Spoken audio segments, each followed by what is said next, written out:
पहा, ही आजची आपली रांगोळी, ही देवाऱ्याखालची रांगोळी. आणि पहा आता पाऊस एवढ्यात थांबलेला आहे, जोराचा पाऊस आलेला आहे. ती वाट बघत आहे आपल्याला देवळ्यात जायचं म्हणून थांबण्याची. थांबला. चला आता आपण देवळ्यात चाललेलो आहोत. पाऊस नाहीये म्हणून म्हटलं चला पटकन देवळात जाऊन यावं.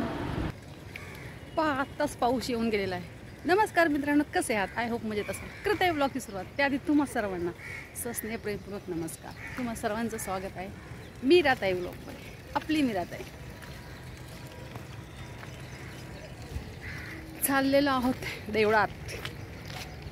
पहा कसा पाऊस झालेला आहे, छान. फार म्हणजे फार पाऊस झाला बरं का. रप रप रप अर्धा एक तास चांगला पाऊस होता. बराच वेळ पाऊस झालेला आहे असं. आणि गटारीची पण कामं चालू आहेत, कारण का पालिकेला आत्ता जाग आली.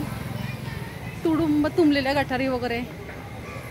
आता एक पाऊस नाही म्हणून ठीक आहे ना. तर हे राहीन तर सिमेंटचं काम सगळं धुवून नाही का जाणार.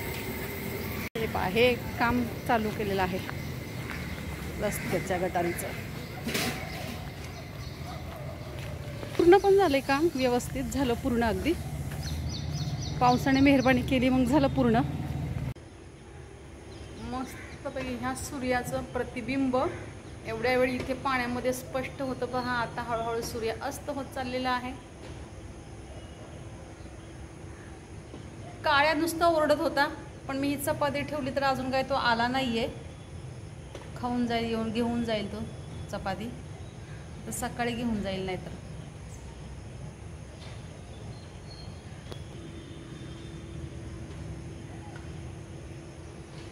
आत्ता बराच वेळ कोल्हापूरवरनं फोन आलेला मित्रांनो, आणि मी कोल्हापूरवर बोलत होते. कोल्हापूरचं कोणतं गाव आहे मी विसरले. बाबा बाबा बाबा काय ते घर, एवढं मोठं घर. मला कळते कुठून जात होते कुठून येत होते. मी म्हटलं तुझं घर दाखव ग. तिने घर दाखवायला सुरुवात केली. माळवद, ते असे माळवदांचे वाडे जुने. ह्या घरातून जाते त्या घरातून जाते, तिकडून येते तो जिना मागचा. म्हटलं बाबा बाबा आवाढव्य घर असं. पण छान वाटतात अशी माझं घर, जुनी घर वाड्यासारखी अशी. वरती लाकडाचं ते माळवद. आमच्याकडे पण आहेत कोणाकोणाचे असे. आता लोक रानात जायला लागली, ते गावातली माळवद पडायला लागली आणि गावात जाऊन लोक बंगले बांधायला लागली. पुन्हा माळवद कोण बांधते? माळवदाला काय खाऊ आहे का माळवद बांधायचं? ते लाकूड आणि ते काय आता. आणि खरं तेवढं पहिल्याची माणसं किती श्रीमंत, अफाट श्रीमंत. तेव्हा तेवढे खर्च करायचे. आणि ते जागोजाग अशी कमांसारखी कपाट काढलेली आमच्या इकडं आहेत. असे भिंतीवरती कपाटं, आणि पुन्हा ते अशी कमान वरती असे देवळीसारख्या कपाटं. मुलींचं म्हणजे असं अभ्यासाचं प्रत्येकीचं ते दाखवलं. मला फार छान वाटलं ते. दरवाजाच्या मागे पण एक कपाट, भिंतीमध्येच चपला ठेवायला. काय भारी आहे ना ते. छान आहे असं, मस्त वाटलं मला. काय करता मग आपल्याला दुसऱ्याचं छान वाटतं. तिला पण कदाचित हे आवडलं असेल जसं मला त्यांचं आवडलं.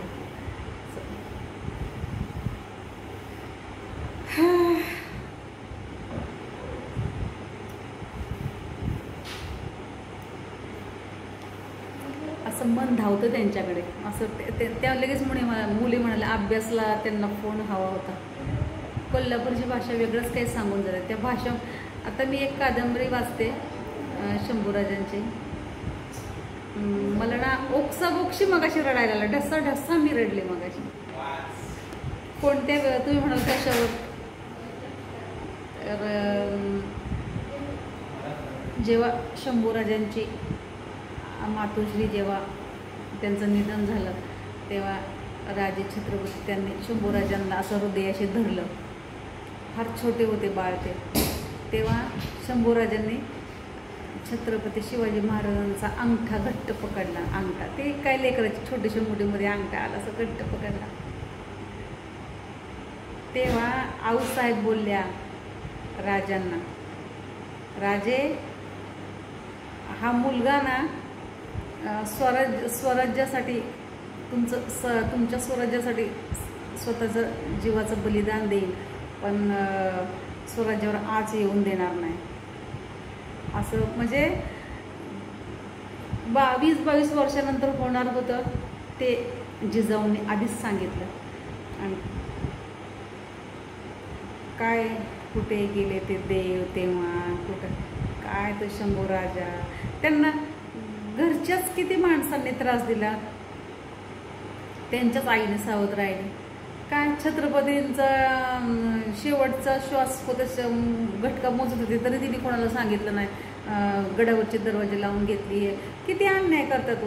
आणि हेच घरामध्ये जर एकता असती, तिच्या मनात जर द्वेष नसता त्यांच्या मनामध्ये, आणि त्यांनी थोडंसं अंतर नसता दिलं तर एवढं राजेही वाचले असते.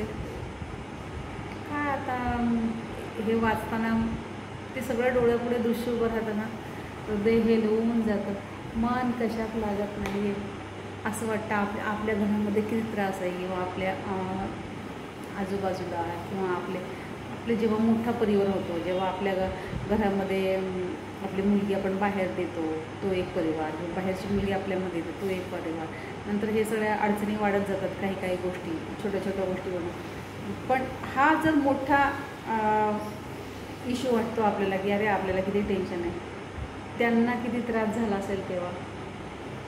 स्वतःहून शंभूराजे वैराच्या छावणीत गेले, स्वतःहून. तिथून त्यांना निघायला किती कष्ट पडले. राणूबाई, दुर्गा, त्यांची पत्नी 6 महिन्याच्या गरोदर, त्या तिथेच राहिल्या. हे असं वाचताना ना मन सैरवेल होतं. 2 मिनटं मी शांत बसते वाचन सोडून. माझ्या इथे असं दुखतं माझ्या, आणि मी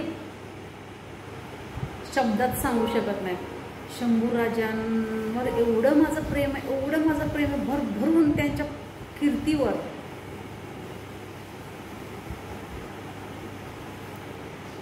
काय म्हणाल तर त्यांचं जे रयतेवर प्रेम होतं, त्या प्रेमावर, त्यांच्या कीर्तीवर, त्यांच्या काय म्हणतात ना ते हिमतीवर, त्यांची हिंमत असं. आणि त्यांची शंभूराजांनी एकही लढाई हरली नाही, एकही. जोश त्यांचं एवढं, म्हणजे इतकी ताकद होती त्यांच्याकडे. थोडे रागीट होते जराशे, रागीट तरी काय, असं वातावरण कसं निर्माण व्हायचं तर काय करणार माणूस त्यावेळेला, असं होतं ना. त्यांची काय चुकी नव्हती बरं का आमची. मी थोडं वाचण्यामध्ये येते, त्याच्यामुळे मग मी अस्वस्थ होते. कसं वाटतं ना, सख्या राजारामचं लग्न झालं तर त्यांना आमंत्रण नाही केलं. पन्हाळ्यावर होते ते राजे, इकडे रायगडावर लग्न झालं.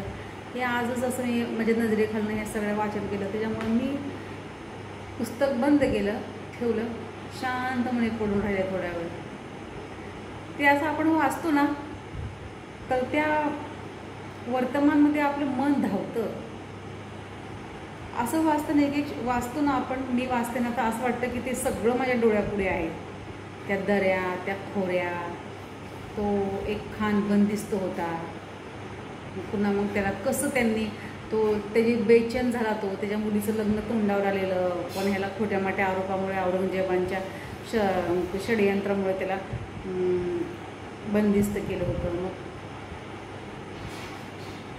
काय ते खानसाब म्हणायचे होतं, ते कोणचा खानसाब.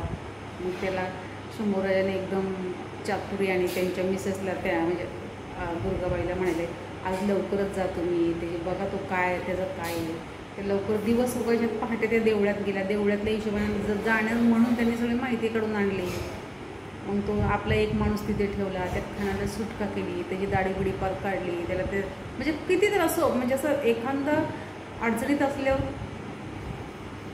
किती समजून घेऊन त्यांना राजांनी मदत केली. आणि अशा राजपुत्राबरोबर हे असं होते. काय राजकारण फार बेकार आहे.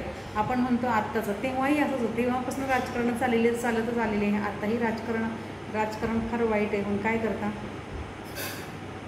खूप काही गोष्टी आहेत अशा मनाला चुरका लावतात. मित्रांनो, स्किप न करता व्हिडिओ पाहतायत त्यामुळे तुमचे मनपूर्वक धन्यवाद. स्किप न करता व्हिडिओ पहा आणि मी मीराताई तुमची रजा घेते मी तेच सांगते पुन्हा रुजू होणाऱ्या नवीन ह्याच्या व्हिडिओमध्ये. तोपर्यंत धन्यवाद. काळजी घ्या स्वतःची आणि इतरांची. बाय मित्रांनो.